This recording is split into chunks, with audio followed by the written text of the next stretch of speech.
আসসালামু আলাইকুম। Hello everyone, welcome back to my channel. আশা করছি আল্লাহর রহমতে সবাই খুব ভালো আছেন। আজকে আবারও নতুন একটা রেসিপি নিয়ে হাজির হয়েছি। আজকে দেখিয়ে দিব কাতলা মাছ ভুনা করার একটা পারফেক্ট রেসিপি। খুব সহজ এবং সিম্পলভাবে দেখিয়ে দিব, আর ঘরোয়া উপকরণ দিয়ে রেসিপিটা তৈরি করেছি। আশা করছি সবার খুব ভালো লাগবে। তো চলুন রেসিপিটা দেখে নেওয়া যাক। প্রথমে আমি নিয়ে নিয়েছি কাতলা মাছ। আমি কেটে ধুয়ে রেডি করে নিয়েছি এবং লবণ পানি দিয়ে ভিজিয়ে রেখেছিলাম। এবারে লবণ পানি সরিয়ে আবারও ধুয়ে নিলাম। আর দেখতে পাচ্ছেন প্রয়োজন মতো মাছ নিয়ে নেবেন।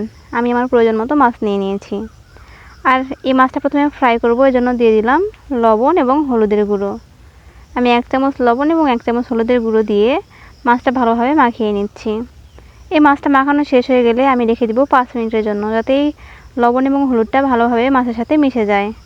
অন্যদিকে চুলে একটা কড়াই বসিয়ে দিয়েছি এবং দিয়ে দিচ্ছি তেল। আমি এখানে সরিষার তেল ব্যবহার করেছি, আপনারা চাইলে সয়াবিন তেল ব্যবহার করতে পারেন, কোনো সমস্যা নেই। আর এই তেলটা যখন গরম হয়ে যাবে তখন আমি একে একে মাছ দিয়ে দিচ্ছি। আর এই মাছগুলো যখন একদিক ফ্রাই হয়ে যাবে আমি এটা উল্টিয়ে অপর পাশ ফ্রাই হওয়ার জন্য অপেক্ষা করব। আমার এক পাশ ফ্রাই হতে প্রায় 3 থেকে 4 মিনিট সময় লেগেছে।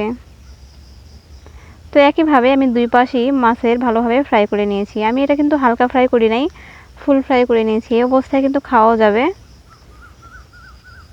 তো মাছটা ভাজা শেষ হয়ে গেছে। একইভাবে আমি সবগুলো মাছ ভেজে নিয়েছি। আর এই একই তেলের মধ্যে আমি দিয়ে দিচ্ছি পেঁয়াজ বাটা। আমি এখানে 2টো পেঁয়াজ বেটে নিয়েছি।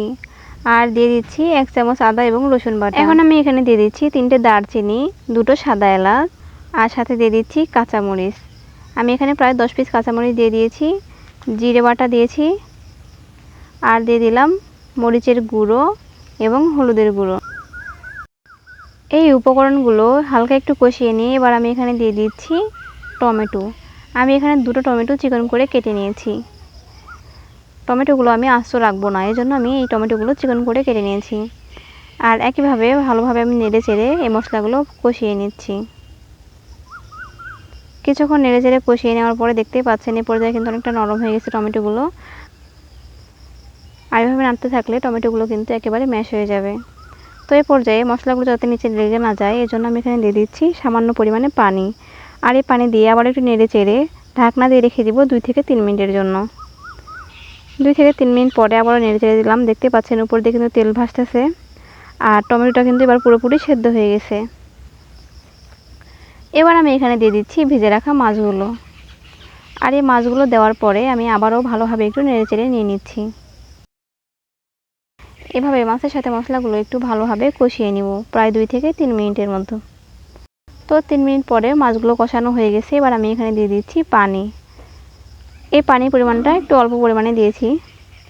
আমি যেহেতু মাছটা ভুনা করব, সো বেশি পানি দেওয়ার প্রয়োজন নেই। এই পানি দেওয়ার পরে আমি ঢাকনা দিয়ে রেখে দেব রান্নাটা কমপ্লিট হওয়া পর্যন্ত। আর এর ফাঁকে মাঝে মধ্যে একটু নেড়ে দিতে হবে যাতে নিচে লেগে না যায়। তো এই পর্যায়ে দেখতে পাচ্ছেন পানিটা শুকিয়ে গেছে। তো এবার আমি কিছুক্ষণ নেড়ে চেড়ে তরকারিটা নামিয়ে নিব। আমার রান্না কমপ্লিট। এবার পরিবেশনের পালা। আপনারা চাইলে এ পর্যায়ে একটু ধনিয়া পাতা কুচি ব্যবহার করতে পারেন।